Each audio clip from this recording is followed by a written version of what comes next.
প্রধান অতিথি আছেন, আমাদের বিশেষ অতিথিবৃন্দ আছেন।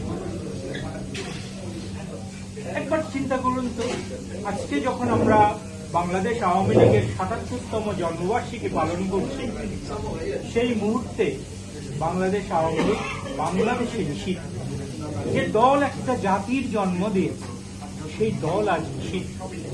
আজকে আমাদের পবিত্র পার্লামেন্ট, একবার চিন্তা করুন তো, সেখানে প্রধান বিরোধী দল, সেই শক্তি যারা বাংলাদেশকে চায়, যারা বাংলাদেশ সেদিন আমাদের মা বোনদেরকে, তাদের নিজের মা বোনদেরকেও পাকিস্তানিদেরকে স্যাটিসফাই করবার জন্য পাকিস্তানিদের হাতে তুলে দিয়েছিল, সেই শক্তি আজ আমাদের পার্লামেন্টে।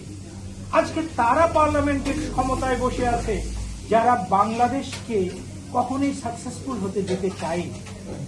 একবার চিন্তা করুন তো, এমন বাংলাদেশকে আপনি চেয়েছিলেন? একবার চিন্তা করুন তো, এই বাংলাদেশ কি আমরা রেখে যাব?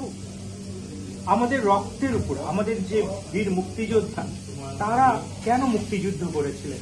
একবার চিন্তা করুন তো, ধর্মীয় লেবাসে একটা রাষ্ট্র গঠন ফেল করল। বঙ্গবন্ধুর নেতৃত্বে ধর্মীয় সবক বাদ দিয়ে ভাষার ভিত্তিতে, আমাদের জাতিগত সত্তার ভিত্তিতে একটা বাংলাদেশ আমরা রক্তের বিনিময়ে তৈরি করব। আজকে সেই বাংলাদেশে আবার সেই চারা দিয়ে, মাথা চারা দিয়ে উঠেছে তারা,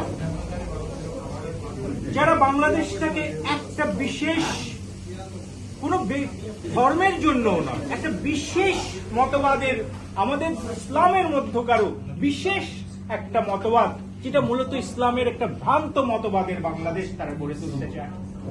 আজকে সবচেয়ে কষ্ট লাগে কোথায় জানেন?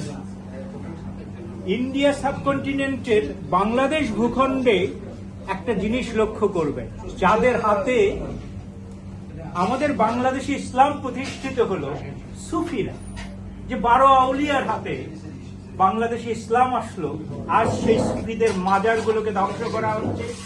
যারা শান্তির ধর্ম ইসলাম কে প্রতিষ্ঠা করেছিল, তাদেরকে কিন্তু আজকে প্রচন্ড বিপদের মধ্যে পড়তে হয়েছে, যেমনটি ভাবে পড়তে হয়েছে বাংলাদেশ আওয়ামী লীগকে, যারা বাংলাদেশকে সৃষ্টি করেছিল।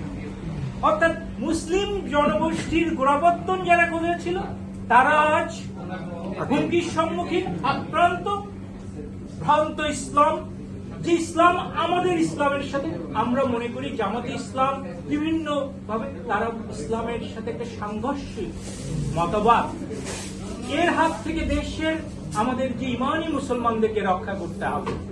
ঠিক তেমনি ভাবে আমরা ৭১ সনে ধর্মীয় লেবাসকে বাদ দিয়ে ধর্মসভা, যার যার ধর্ম সে পালন করবে, বঙ্গবন্ধুর নেতৃত্বে আমরা একত্রিত হয়েছিলাম। কি কারণে? যে সবার বসবাসযোগ্য বাংলাদেশ হবে, যে বাংলাদেশে হিন্দু, বৌদ্ধ, খ্রিস্টান সবাই সমভাবে থাকবে, যেখানকার প্রধানমন্ত্রী, যেখানকার প্রেসিডেন্ট যেমন একজন হিন্দু হতে পারে, যেমন একজন মুসলমান হতে পারে, যেমন একজন বৌদ্ধ হতে পারে, যেমন একজন উপজাতি হতে পারে। আমাদের সেই বাংলাদেশের স্বপ্ন আজ ভুলঞ্চিত। তাই বন্ধুরা, আমরা বিশ্বের যেখানে যেভাবে আছি, আমরা যদি আমাদের মুক্তিযোদ্ধাদেরকে সম্মান দেখাতে চাই, তাদের রক্তের প্রতি যদি আমাদের সম্মান থাকে, তাদের রক্তের শপথ নিয়ে বলতে হবে, আমাদের রক্তের উপর দিয়ে এটি আমাদের শেষ যুদ্ধ। এটি কিন্তু একটি যুদ্ধ। আজকে তাদের হাতে বাংলাদেশ, যারা বাংলাদেশের মা বোনদেরকে পাকিস্তানিদের হাতে তুলে দিয়েছিল, আজকে তাদের হাতে বাংলাদেশ, যারা বাংলাদেশকে হতে দিতে চায়নি, আজকে তারা তার প্রতিশোধ নিচ্ছে। তাই এটি শুধু আমাদের অস্তিত্বের লড়াই নয়। আমরা যদি 1000 বছরের বাংলাদেশ জাতির শ্রেষ্ঠ অর্জন আমাদের স্বাধীনতা, বঙ্গবন্ধুর বাংলাদেশকে আমরা ফিরিয়ে আনবই। কারণ আমাদের সবচেয়ে বড় শক্তি, আমাদের প্রিয় নেত্রী, জননেত্রী শেখ হাসিনা এখনো বেঁচে আছেন। আমরা বিশ্বাস করি আল্লাহ রাব্বুল আলামিনের বিশেষ রহমত এবং বিশেষ উদ্দেশ্যের কারণে হয়তোবা এই 24শে আগস্ট দরকার ছিল। এটি না হলে আমাদের মাঝে যে এই অপশক্তিটি আছে, আমরা হয়তো চিনতাম না। এই যুদ্ধটি হয়তো আমাদেরকে 50 বছর পরে করতে হতো। তাই বন্ধুরা, সবাইকে প্রস্তুতি নিতে হবে, আমাদের প্রতিটি জেনারেশনকে প্রস্তুতি নিতে হবে। আমরা এই অপশক্তির হাত থেকে আমরা সবাই মিলে এই জাতিকে রক্ষা করব ইনশাআল্লাহ। আমাদের সাথে বাংলাদেশের সাধারণ মানুষ আছে, কারণ আজ সারা দেশে একটি স্লোগান, আগেই ভালো ছিলাম।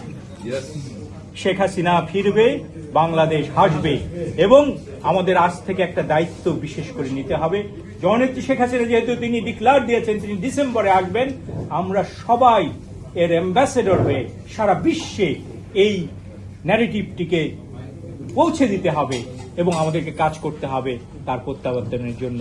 আমরা সবাই জয়ী হব ইনশাআল্লাহ। আমি কনফিডেন্ট, আমরা সবাই কনফিডেন্ট ইনশাআল্লাহ জয় আমাদের আছে, কারণ আমরা সত্যের পক্ষে, আল্লাহ রাব্বুল আলামিন আমাদের পক্ষে আছে, কারণ আমরা ন্যায়ের পক্ষে, আমরা অন্যায়ের বিপক্ষে। ধন্যবাদ সবাইকে। জয় বাংলা, জয় বঙ্গবন্ধু।